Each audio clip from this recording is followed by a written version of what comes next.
àmì ògbẹ́ni ìgbésẹ̀ tẹ̀sán yẹn èdè mọ́là nìyẹn kò sí ní òbíṣẹ́ bí wa ẹjẹ́ tó jókòó sáyé wọn káwa jókòó sáyé tiwa. bó ti wulẹ̀ kí àwọn èèyàn dó lórí restructure tó kò sọ́nà ń bẹ̀ kò sí ọ̀nà ń bẹ̀ òun náà nìyẹn gẹ́gẹ́ bí tẹ́ sọ wípé kò sọ́nà ń bẹ̀ yẹn ni pé igbó dídí òun náà níbi tí wọ́n ń san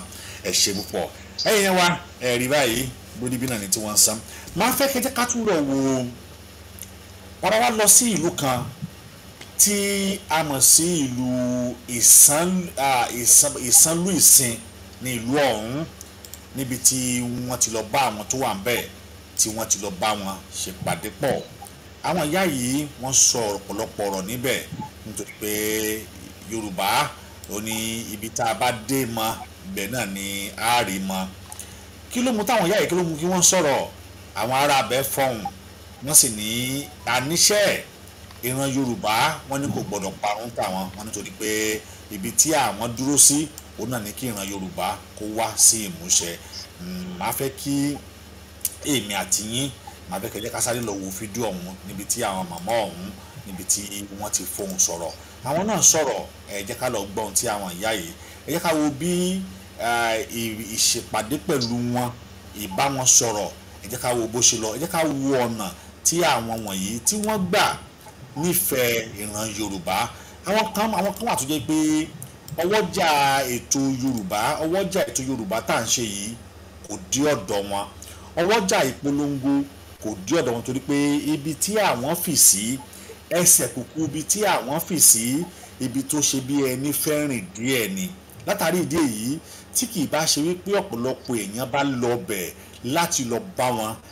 bá wọn ṣèpàdé láti lọ bá wọn sọ̀rọ̀ kò sí ẹnikẹ́ni tó lè kùgìrì lọ síbẹ̀ láti lọ rí wọn látàrí ìdí èyí àwọn ẹgbẹ́ tí a mọ̀ sí ìdáǹdè yìí àti àwọn èèyàn wọn pẹ̀lú bàbá wa Akínọlá George wọn ò dúró látàrí wípé wọ́n gbé ìpinnu wípé àníṣe irinkirin du àwọn akọni yìí kò gbọ́dọ̀ dúró ó gbọ́dọ̀ máa tẹ̀síwájú ni wọ́n kó àwọn ènìyàn wọn sòdí wọ́n sì kọrí sí ìlú ọ̀hún wọn ò bẹ̀sùgbẹ̀gbà tó lè padà wá ṣẹlẹ̀ lójú ọ̀nà nítorí wípé wọ́n fẹ́ kí àwọn tí wọ́n wà lágbègbè ọ̀hún wọ́n fẹ́ kí ọwọ́jà ìran Yorùbá kó dí ọ̀dọ̀ wọn tó dẹ́mọ̀ pé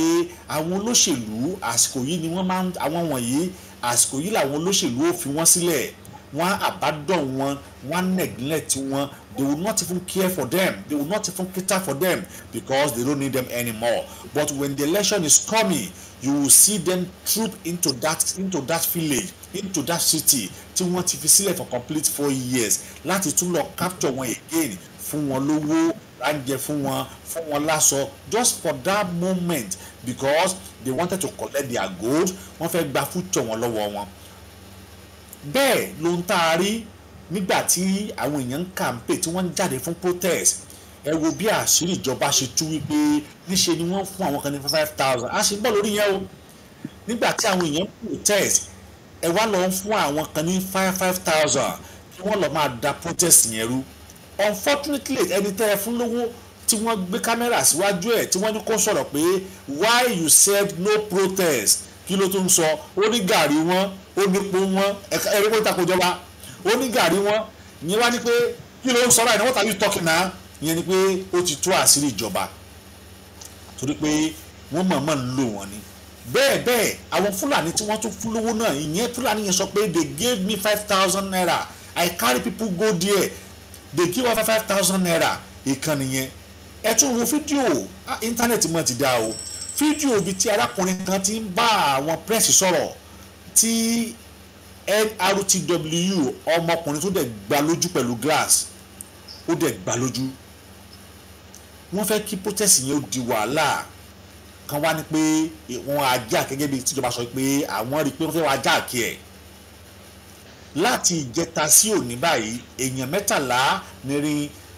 wọ́n sọ pé ó ti kú as per statistic àwọn tó jẹ́ pé they are harmless people tí wọ́n ò pa ìjọba tí wọ́n ò pààyàn àwọn ọlọ́pàá dẹ̀ waste 13 people just for nothing. Amẹ́ríkà láti rí tí wọ́n ti ń lùtù ní àárọ̀ yìí tàbí alẹ́ àná wọ́n ò pààyàn ẹ wo store tí wọ́n lùtù táwọn náà protest wọ́n ò pààyàn ìdí yìí tá a bá wa tí wọ́n ṣe rìnrìn àjò lọ sí ìlú yìí ni nígbà tí wọ́n débẹ̀ àwọn aráàlú fẹ́ràn wọn wọ́n bá wọn sọ̀rọ̀ wọ́n jọ sọ̀rọ̀ àwọn gan wà ń bẹ̀ ẹ rí wọn tí wọ́n jẹ fìlà tábàdá wọn ẹ jẹ́ ká lọ wo fídíò ọ̀hún kẹ́ ẹ wo bí àwọn aráàlú àti àwọn bí wọ́n jọ sọ̀rọ̀ tí wọ́n tún jẹ́ kí àwọn aráàlú mọ̀ pé lóòótọ́ ìran Yorùbá ò gbọ́dọ̀ pa àwọn wá síbí látọ̀ pé àníṣe ẹ̀yin náà ẹ ṣe pàtàkì ẹ ṣe iyebíye láwùjọ ẹ jẹ́ ká ìgbà tí yín kájọ lọ wo fídíò ọ̀hún ká tó padà wá.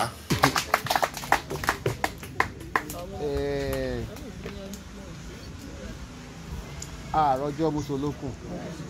tó pápápá la máa ṣe ṣùgbọ́n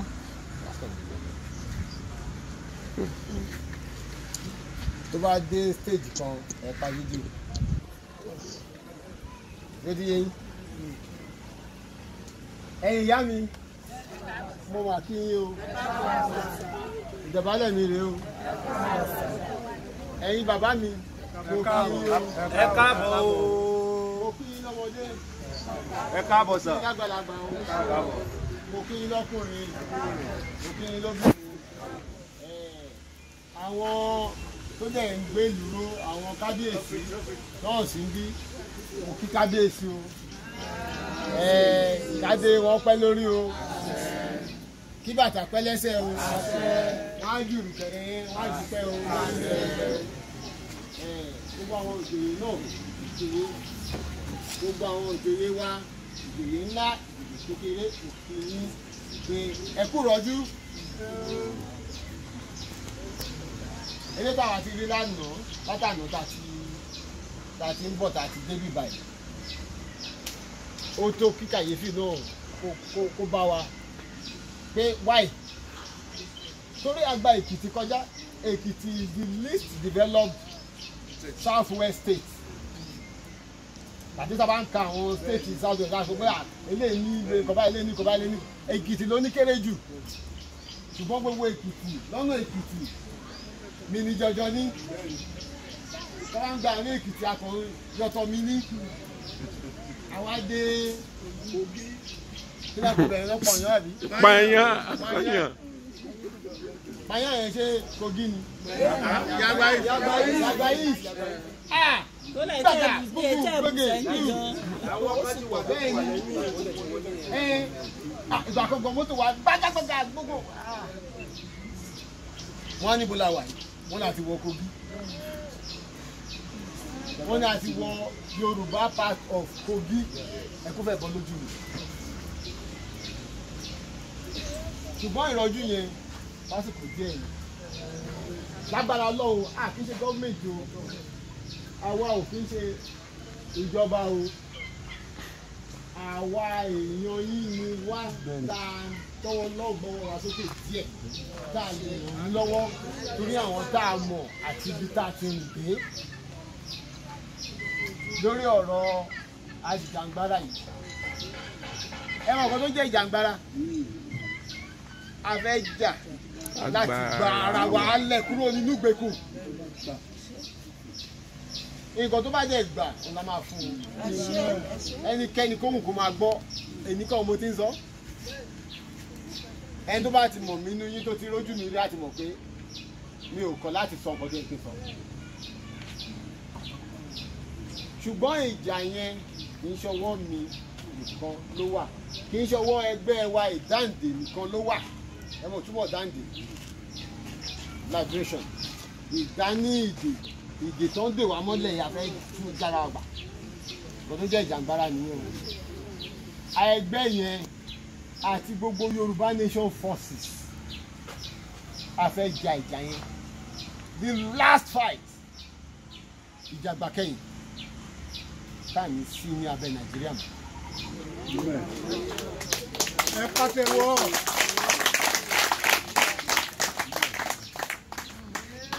ìjà ìkẹyìn lélẹ́yìn àti ìjà pípẹ́ fún ilé ìdájá wọn lè.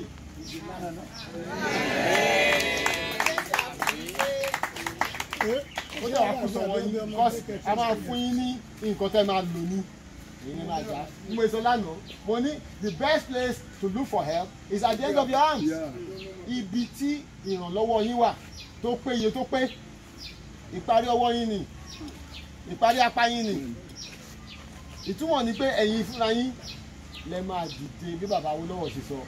pé ẹ̀yin àwa mẹ̀kúnnù la máa jà gbára wa lẹ̀ àsìkò yẹn ló tó báyìí àsìkò yẹn dẹ̀ ní ẹ̀làjú yín lẹ̀ kẹ́ẹ̀dẹ̀ lọ di ara yín lámùrè kẹ́ẹ̀dẹ̀ lọ kọ́ ìgboyà àti iṣẹ́ ogun sọ̀rọ̀ mi yé ẹ̀pà fídíò.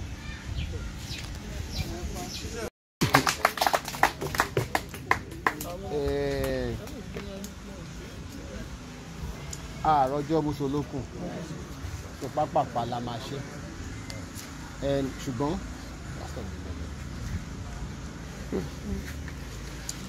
tó bá dé stage kan ẹ̀pà fídíò lórí yẹn ẹ̀yin ìyá mi mo mà kí yín o ìdọ̀bálẹ̀ mi rèé o ẹ̀yin bàbá mi mo kí yín o ẹ káàbọ̀ o mo kí yín lọ́mọdé ẹ káàbọ̀ sà mo kí yín lágbàlagbà o mo kí yín lọ́kùnrin mo kí yín lóbìnrin àwọn tó dẹ̀ ń gbé lùró àwọn kábíyèsí náà sì ń bí mo kí kábíyèsí o kádé wọn pẹ́ lórí o kí bàtà pẹ́ lẹ́sẹ̀ o wọ́n á jùrù kẹ̀rẹ́ wọ́n á dúpẹ́ o gbogbo àwọn òjòyè náà ìjòyè gbogbo àwọn òjòyè wa ìjòyè ńlá ìjòyè kékeré òkè yín pé ẹ kú rọ́jú eré táwa ti rí lánàá látàná tá a ti ń bọ̀ tá a ti débí báyìí ó tó kí kàyéfì náà kó bá wa pé why torí àgbà Èkìtì kọjá Èkìtì is the least developed south west state àti sábà ń ka àwọn state south west láti pé eléyìí ní ilé kọba eléyìí ní kọba eléyìí ní Èkìtì ló ní kéré jù ṣùgbọ́n gbogbo Èkìtì lọ́nà Èkìtì mi ní jọjọ ní sábà ń gba ní Èkìtì akọrin yọtọ̀ mi ní àwọn adé kí ló kó bẹ̀rẹ̀ lọ́pọ̀ yàn àbí. pààyàn yẹn ṣe Kogi ni. Yàgbá yìí. tó lè jẹ́ gbogbo sẹ́yìn gan. ìgbà kan gan mọ́tò wa gbájágbájá gbogbo. wọ́n á níbo la wà yìí wọ́n láti wọ Kogi. wọ́n ní àti wọ Yorùbá part of Kogi ẹ̀kú fẹ́ bọ́ lójú mi. ṣùgbọ́n ìrọ́jú yẹn lásìkò díẹ̀ yìí lágbára lọ́wọ́ a kì í ṣe gọ́ọ̀mẹ̀ntì o àwa ò kì í ṣe ìjọba o àwa èèyàn yìí ni wá tá a tọwọ́ lọ́gbọ́wọ́ wa sókè díẹ̀ tá a lè ràn án lọ́wọ́ torí àwọn tá a mọ̀ àti ibi tá a ti ń dé lórí ọ̀rọ̀ ajìjàngbara yìí ẹ mọ̀ nǹkan tó jẹ́ ìjàngbara a fẹ́ jà láti gba ara wa lẹ̀ kúrò nínú ìgbèkùn nǹkan tó bá jẹ́ gbà òun la máa fún un ẹnikẹ́ni kóhùn kó máa gbọ́ èmi kan mo ti ń sọ ẹni tó bá ti mọ̀ mí nínú yín tó ti rójú mi rí láti mọ̀ pé mi ò kọ̀ láti sọ nǹkan tó yẹ kí n sọ ṣùgbọ́n ìjà yẹn kì í ṣọwọ́ mi nìkan ló wà kì í ṣọwọ́ ẹgbẹ́ wa ìdáǹdè nìkan ló wà ẹ mọ̀ túbọ̀ dáǹdè liberation ìdání ìdè tó ń dè wá mọ́lẹ̀ afẹ́ tún jára ọgbà kò tó jẹ́ ìjàngbara nìyẹn o ẹgbẹ́ yẹn àti gbogbo Yorùbá Nation Forces afẹ́ ja ìjà yẹn the last fight ìjàgbá kẹ́yìn táàmì sí ní abẹ́ Nàìjíríà mọ́. ẹ pàtẹ́wọ́.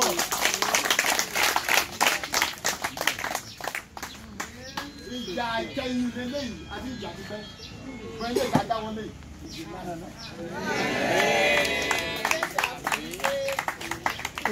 ó jẹ́ wàá kó sọ̀wọ́ yín a máa fún yín ní nǹkan tẹ́ máa lò ní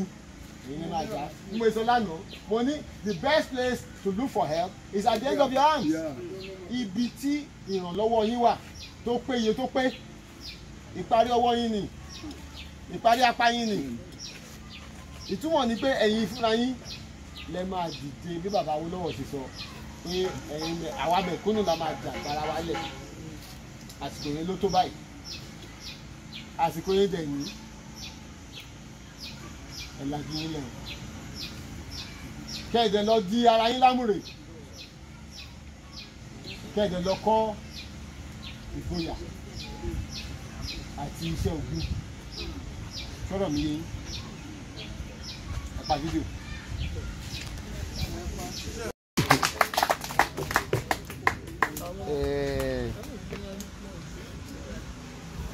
àròjọ musolókun tó pápápá la máa ṣe ṣùgbọ́n. padà sí orí ètò wa ẹ̀yin wa torí pé ẹ̀yin wa ẹ káàbọ̀ padà sí orí ètò wa ayérínkẹ́rídò àwọn akọni ní ilẹ̀ kóòtù òjìrè ti ṣẹlẹ̀ Yorùbá eléyìí tí àwọn ìdáǹdè tí wọ́n ṣe ní gbọ̀wẹ̀ má padà sọ́dọ̀ bàbá wa Akíọlá George wípé ìlú tẹ́ lọ yìí mo fẹ́ kẹ́ ṣàlàyé báwo lẹ ṣe rìn délùú yìí torí inú àwọn èèyàn ọ̀rọ̀ tẹ́ ń sọ ẹ kàn ń gbà títí tẹ́ fi délùú yìí ni àwọn èèyàn tí wọ́n ń wòye pé ọ̀nà wo lẹ gbà débẹ̀ báwo lẹ ṣe mọ̀ pé àwọn ọmọ Yorùbá pọ̀ ń bẹ̀ ṣé ẹ ti wọ́n pẹ́ ń bọ̀ tẹ́lẹ̀tẹ́lẹ̀ nítorí pé wọ́n bẹ́ẹ̀ ṣe dé wọ́n gbà yín tọwọ́ tẹsẹ̀ ẹ sì jọ ní tí a mọ̀ sí ìjíròrò eléyìí tá a mọ̀ sí dialogue kí ni n tẹ́ rí lójú àwọn aráàlú ọ̀hún nígbà tẹ́ débẹ̀ ẹ ṣe òkú. ẹ ṣeun atọ́kùn lákọ̀ọ́kọ́ máa sọ fún yín pé àwa kọ́ la pera wa o àwọn náà pè wá. àwọn ni àwọn ọba wọn àwọn ìjòyè wọn àwọn ọ̀dọ́ ìlú wọ́n kóra wọn jọ tó ń pè wá pé wọ́n ń gbọ́rọ̀ ẹgbẹ́ kan tó ń jẹ́ ìdáǹdè pé ìyà ń jẹ àwọn gan ní Kogi state pé nínú Kogi state yẹn wọ́n ní local government bíi mẹ́fà bíi méje pé nínú àwọn local government àwọn pé Kogi state bóyá wọ́n ní I think the Kogi state bóyá 18 or 16 or whatever number of local governments ni but tí Yorùbá ń bẹ̀ ó jẹ́ bíi mẹ́fà so wọ́n máa ń sọ gbogbo development tó ń ṣẹlẹ̀ ní Kogi state tí àwọn pé àwọn tó ń gbàjọba ní Kogi state ẹ̀yà mẹ́ta ṣìgìdì ló wà ń bẹ̀ ẹ̀yà àwọn Ìjàlá àwọn Ìgbìrà àti àwọn Yorùbá so wọ́n máa ń àwọn Ìgbìrà ló máa ń sábà ń gbàjọba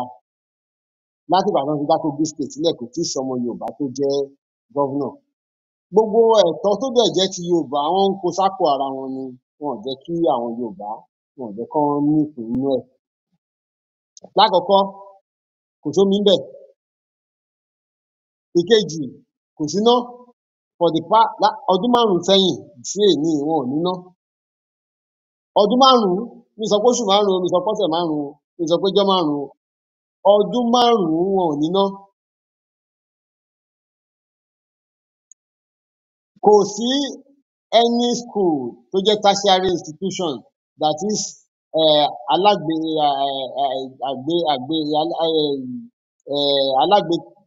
àgbéga kẹta